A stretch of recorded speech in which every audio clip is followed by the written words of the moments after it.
Bu manzil Farg'ona shahar Qurgili mavzesidagi kimyogar yoshlar madaniyat bog'i. Manzildagi manzara esa nomiga monand emas. Amfiteatrdagi sinib qiyshayib ketgan o'rindiqlar u chang bosgan attraksionlar odam ta'bini xira qiladi faqat. 3 yil oldin, 3-4 yil oldin bog'larimiz mana chiroyli edi. Hamma yo'qlar joy edi mana. O'yingohlar hamma yo'g'imiz chiroyli edi mana. Hozirgi holat mana rosa rasvo bo'lib ketdi. Farzandlarimiz kirgizgani qo'rqamiz mana. Rosa bema'lum nima bo'lib ketdi. Hamma yo'llar ochiq, mana rishotkalar sinib yotibdi, toklar ochiq. Rasvoxona bo'lib ketdi-da. Ertal maktabga ketyapsiz ham shu holatni ko'ramiz qizlar bolalarda. Yoshlarimiz uchun behayot joy bo'lib qoldi-da bet. Shunaqa joy bo'lib qoldi. Kelib mana shu yerda nima qilsa qilib ketishyapti mana. Qo'ni-qo'shnilar hammasi mana u domda yashayotganlar 4-da hammasi mana ko'radi.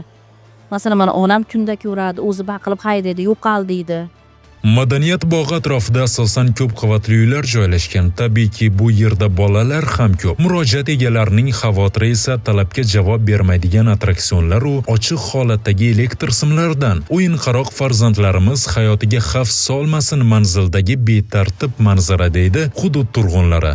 Mana batda kirib toklar bor batda. Mana ahvolni qarang. Sanitariya holatiga umuman javob bermaydi batlar. Ta'mir ko'rmaganiga yillar bo'lib ketdi batlarda. Ayniqsa mana u attraksionga chiqishsa-ku bolalarda qo'rqasiz hali. Oyog'ini yo qo'lini uzib oladi deb o'ylaysiz, hali uchishlariga qarab. Mana shu yerdan 4-etajdan vaqt kelsa, hali dam olgani qaraysiz-da, tabiat tomosha qilgan, lekin tabiat tomosha qilish emas, bu batda yoshlar tomosha qilgani qaraymiz-da, gunohga botib. Mutasaddi xodimlari bir nazorat qilishmaydi, keting deb yo haydashmaydi. Batda nima desa bo'ladi, yoshlarni uchrashadigan xiyoboni bo'lib qoldi-da.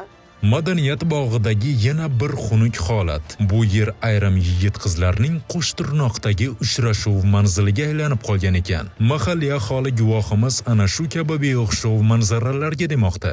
Shu o'rinda manzil haqidagi ayrim ma'lumotlarga e'tiboringizni qaratmoqchimiz. Kimyogar yoshlar madaniyat bog'i 2018-yildan buyon mas'uliyati cheklangan jamiyati sifatida faoliyat olib boradi. Mas'ullarning ta'kidlashicha, bu yerda 10 ga yaqin attraksionlar hamda bitta amfiteatr mavjud. Aslida aholining madaniy hordiq chiqarishi uchun mo'ljallangan manzilni bugun odamlarni bezovta qiladigan joyga aylanib qolganining sababini esa jamiyat egalari shunday ta'kidlashmoqda. Farg'ona shahar Qurgili mavzesida joylashgan. Aholi uchun mo'ljallangan istirohat bog'i 2013-yili Farg'ona Azot tomonidan tashkil topgan. Keyingi yillarda 2018-yili Kimyogar yoshlar madaniyat bog'i mas'uliyati cheklangan jamiyatda tasarrufiga o'tkazilgan. Jamiyat muntazam ravishda faoliyat ko'rsatib kelgan. Aholi uchun a'lo darajada xizmatlar qilgan. Faqat 2023-yil kuz mavsumi, 2024-yil yoz mavsumlarida attraksionlar, o'yingohlarimiz texnik ko'rik talabiga javob bermaganligi sababli vaqtinchalik faoliyat to'xtatilgan. 2025-yil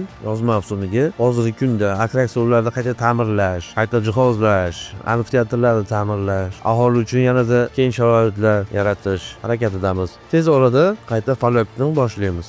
Biz holatni xolis ko'rsatdik. Katta madaniyat bog'i bugun huvillab qolgan. Mas'ullar aytganidek, bahor kelib balki bu joy yana qayta jonlanar. Har holda bog' egalarining va'dasi shunchaki og'izda emas, amalda ham bajariladi degan yaxshi gumonda ortga qaytdik. Manzilga va mavzuga esa albatta qaytamiz. Bahodir Maqsudov, Dostonbek Alomov, Ovoz informatsion dasturi uchun Farg'onadan maxsus.